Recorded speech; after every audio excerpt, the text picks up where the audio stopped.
by keeping the entire farm under the nether roof, which lowers the height map for the farm and boosts spawning rates. Nembomb's farm in comparison has the entire farm over the nether roof. It has the farm near the upper build limit, which decreases spawning potential, but overcomes this limitation by building 11 spawning platforms, which increases the spawning rates.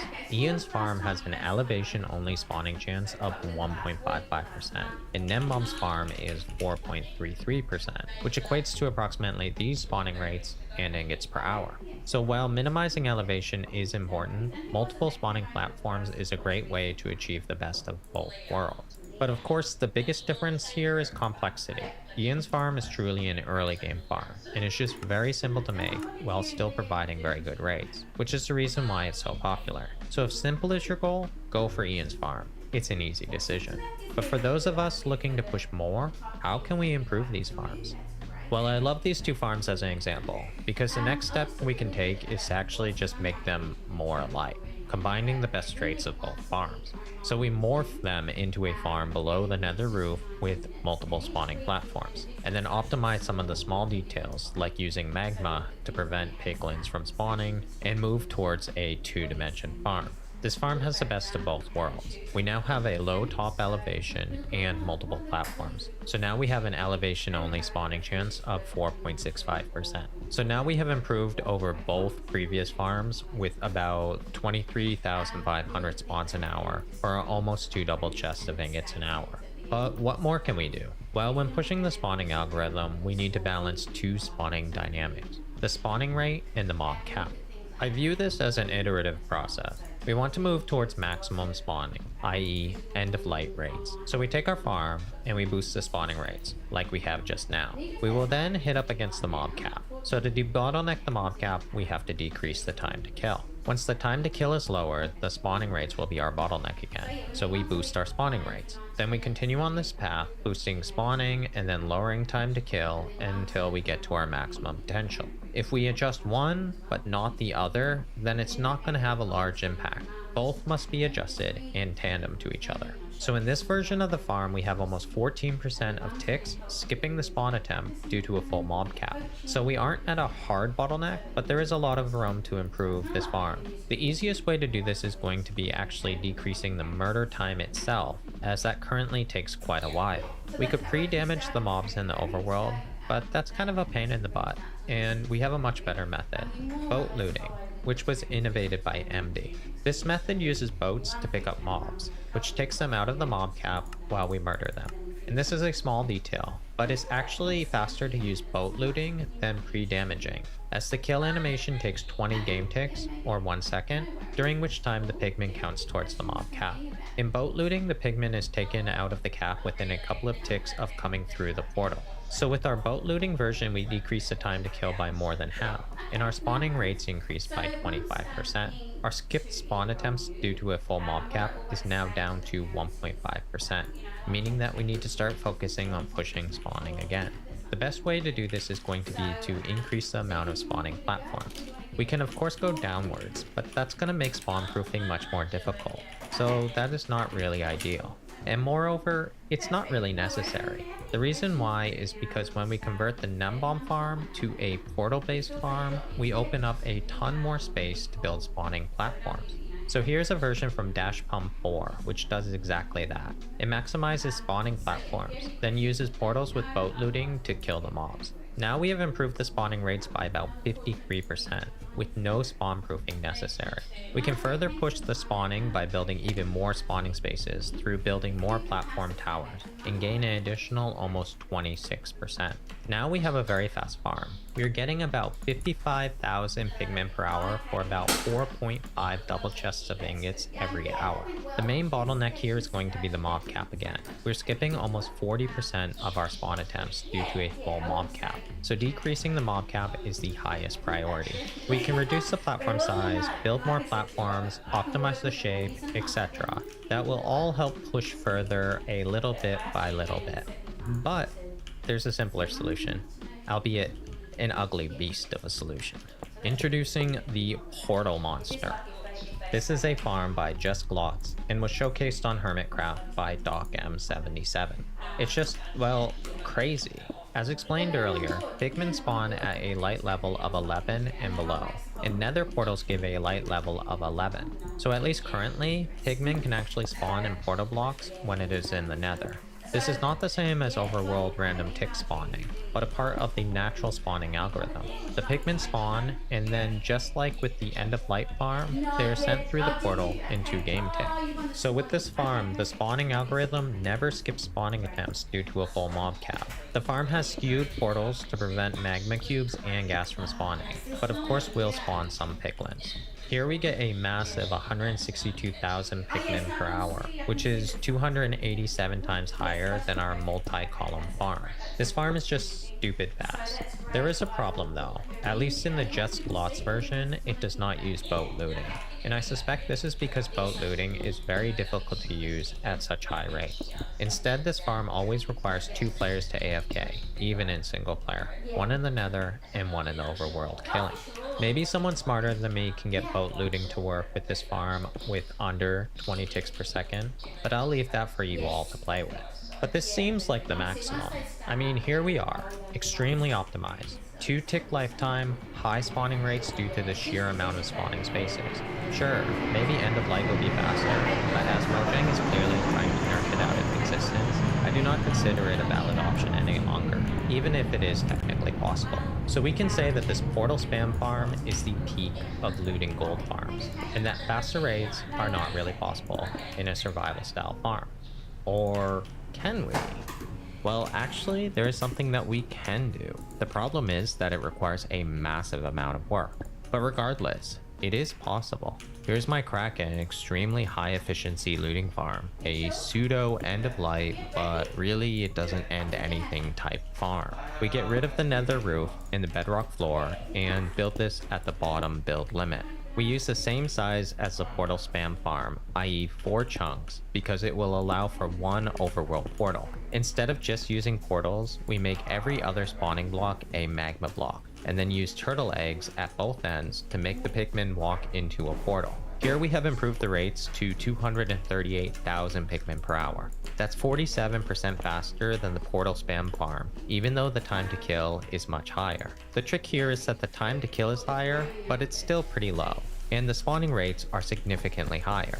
The portal spam farm has an elevation only spawning potential of 9.45%, which in general is very good. But in comparison, this farm has 2 places that pigmen can spawn. In the portals, which alone is a big improvement over the portal spam at 14.3%.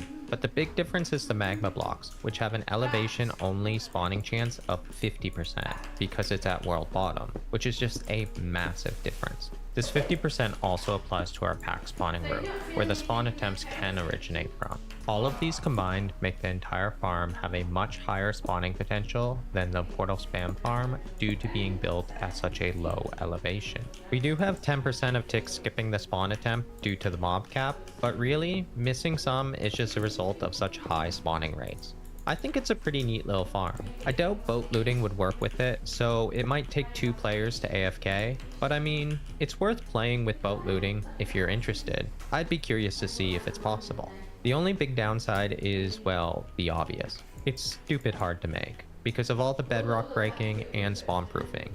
I mean, it's just an insane amount of effort. I think the only players that would even venture to make this farm in survival would be the most hardcore of technical Minecraft players. And maybe those quote-unquote hardcore Minecraft YouTubers who somehow produce a video in the amount of time it would take to just break the nether roof. But regardless, it's a fun little experiment and is technically, if not really, a viable survival farm. But that's gonna do it for this video. I hope it was helpful for those of you that enjoy diving into these types of mechanics. I want to thank my Patreons as always, specifically my top tier supporters. It is really appreciated. But most of all, I'd like to thank you, the viewer, for watching the entire video. You are an absolute rock star. I really appreciate it. Thank you so much, and goodbye. I give up. What? You know, receiving your laptop. Laptop. Wait, people. You know your Nintendo Switch. Yeah. Can I play some? Yes, Can I of play course. Fortnite on? Why not? Because I say. But it doesn't affect you. Whoever said 2D games can't be pretty has obviously never played this game before. Hello, fellow engineers, and welcome to Kingdom 2 Crowns. Although, oh no, what's happened to the grounds? They've broken. Oh no, the words are falling apart. Run away, run away. Anyway, this game is basically like Thronefall, but sort of 2D. So I play as this king. I'm riding a horse, and I like to think this is just like me, and I'm riding Paddy or something. Anyway, obviously the aim is to get coins. Now, at the moment, we can get these. They're just lying around. But then You Can't get Fortnite on my Switch. and I can spend 3 coins to go in there to light a fire and start my city. I can then throw coins at these little peasants. It's like hiring editors in real life. And then they will go work for me. I can assign them jobs by like coming over to this. You can see there's a bow and arrow there. If I spend 2 coins, that person's crafted a bow, and then one of my villagers will come and pick up the bow. There you go. Then we can come over to here and we can buy a hammer. That will give us a builder, which means we can come over to like here and we can build a wall. So that costs 1 coin. You can see the builder with the hammer. He's come over. He is erecting a wall because we will get attacked every single evening by them pesky old architects. They're everywhere. But thankfully our bow and arrow person will help save us. And also they should at some point hunt these bunny rabbits and other things.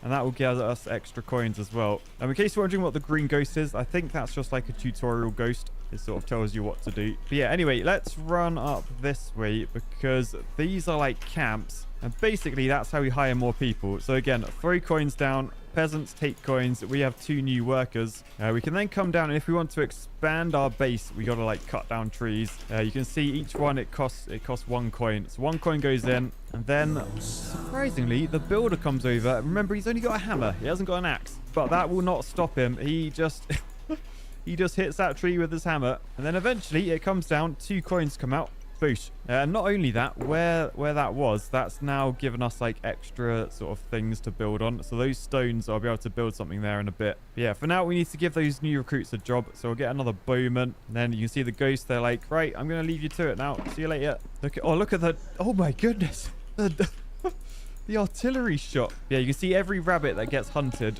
The hunter picks up the coins, and then I can come over to the hunter and be like, wait, give me those coins. I'm the king. Thank you very much. Now I have those coins. You can see my coins are in the top right, and I can spend those on whatever. So since I've got a villager not doing anything, I reckon let's get another bow and arrow. Look, these rocks, I can turn them into something. The thing is, like, early game, if you've never played this before, you have no idea what each thing does. So you've got to sort of try and work out what's worth spending your money on, what isn't. And also, there's like the entire map to explore. So I'm going to go, although it is nighttime now, a little bit risky. But look, aha, we found a treasure chest, and it's filled with coins. Love to see it. I'll keep running this way as well. I think is it daytime again now?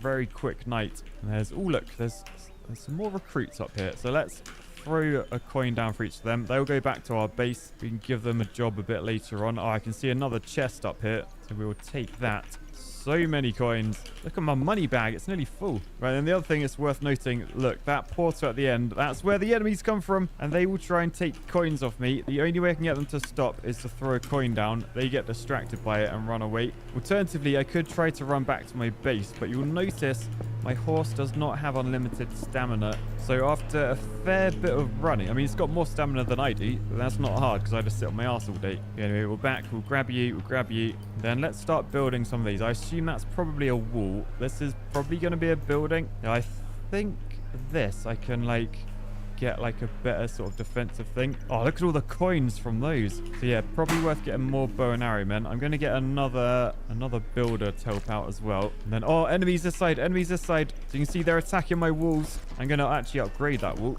I've just spent money on it. So the builders should come over. Right, let's hire another builder. The builders are being lazy. There you go. That guy's just picked up the hammer. He should come over and build that. I think that will make my wall a bit better. There's another building here I can go for. I do have the coins. So I think let's chop down that tree. We'll turn this into a building. And I think where the tree is, that's where I can put another wall. Yeah, you can see this guy, they finished the wall. Oh man, I think that costs 5 rocks. So we no longer can spend coins to upgrade our stuff. We need to find rocks somehow. Yeah, all our builders going to town. That has come down. I think there we'll shove a wall. Oh, look, it's an archery thing. So I could make that really strong now. You'll notice as well, every time I build a wall, can you see like in the background, the like fence grows? That just sort of shows you like how big your base is at the time. Oh, good shot with the arrow there. Destroyed that bunny. That shot wasn't so good. Wait, don't hit me. Don't hit me. All right, so an archer has gone up there in the tower. That is good. I think if we upgrade our main base in the middle, like that, and that means, look, we can trade with this bloke. Wait, did we trade with him, or has he just disappeared?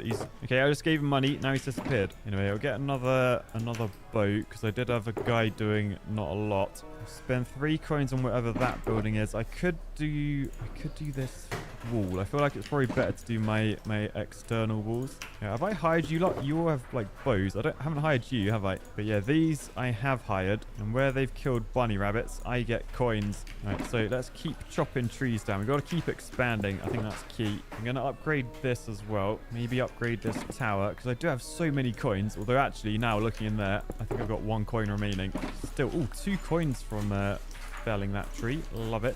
Ah, zombie, run. All right, let's see how our defenses get on. Where are our defenses? Right, they're here. Right, arrow. Oh my god, the arrows are a bit erratic. Oh, what a shot though. Wait, he's nicking my coins. Good shot. He nearly got away with that. Do we just want to expand, or do we want to keep like upgrading? I think let's add another archery person. And then, oh look, this person brings me coins. This little trade, I think. Can I afford another upgrade in the middle? Yes, I can. Oh, look at my base. Look at the walls in the background. Oh, look at the clouds. There's loads of clouds. Right, give you a coin. You can be on your way. I think he goes and like trades with the outside world and then sort of brings back coins. I'm completely okay with that. Anyway, spend my last coin chopping down that tree. Then, yeah, if you can get that bunny rabbit, please. That will be extra cash for me. All right, the tree's down. That is 2 coins. I'm going to go explore left, because I haven't actually explored left yet. Hopefully, if I go this way, my sort of hunters, they may have killed some rabbits, which will be coins. Have you killed any rabbits?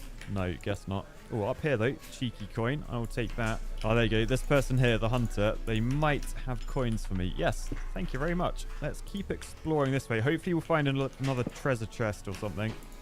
Oh my god, what was that? What was that? It's like a giant flying giant man. I realize I said the word giant twice there. Looks like do I need diamonds to sort of get that going? No idea how we get diamonds. Let's keep heading this way though. What have we got up here? Oh, is that a ship? Oh, there's a ship. It needs 10 coins though. That's quite an investment. Along this way, there is a belt. And down here, we've got a hut. Oh, again, I need 3 diamonds to do that. Oh, no, then we've got... run away. We got 3 zombie architects. Right, do I have the coins to get this boat going? No, I don't. Pick up the coins. The zombies are coming. Run. All right, now my horse is sort of out of energy. I need to try and find it some grass. Oh, no, we're in trouble. We're in trouble. None of this is grass. Ow. Okay, let's drop the coins. Drop the coins. Oh, I lost 3 coins there. Yes, like the grass here, I could have stopped and ate that, and that would have been fine, because then that restores his stamina, but still didn't quite go to plan. Anyway, if we invest in chopping down trees, I think we get like a coin back. Like, yes, they cost a coin, but we do get one in return. I'll build a wall there as well, just because we're expanding. Right, and then I'm completely out of coins. So hopefully if we head back and just walk through the town, there should be some extra coins for us. There's 1 for that tree, 1 from you. Oh, a load from the hunter. I'm hoping, yes, look, the traveler has returned. Give me those coins. Thank you very much. Then I give him a coin in return for doing all the dirty work. And then he goes on his way and he'll be back at some point. Decent, okay. Right, next. Oh, what's that? Is that a hoe? If I spend 4 coins, can I get a farmer? Right, yeah, we have a hoe. I don't have anyone to use it though. So we've got to go recruit people. Let's go. I mean, no one's up here. Is there anyone up this way? Oh yeah, look, here we go. We got 2 people here. So we'll just chuck them some coins down. All right, they work for me now. Yeah, so we can't go beyond like those portals at the end. So I guess for now we've explored everything. It looks like we keep getting travelers, so I can keep hiring them. And then perhaps I want to try and get to these rocks. Oh, thank you for those coins. By chopping these trees down. Oh, I can pump 8 coins into this. I'm not sure what it will get me. I'm pretty sure that was like a campsite. And now it looks very much like a big building. So we'll see what that turns into. Let's get another farmer on the go. Right, so you are now a farmer. Do you know what you're farming? Or do I have to go like unlock a farm? Right, should I upgrade my main? I'm going to try and upgrade my main thing. Do I have enough coins? Yes.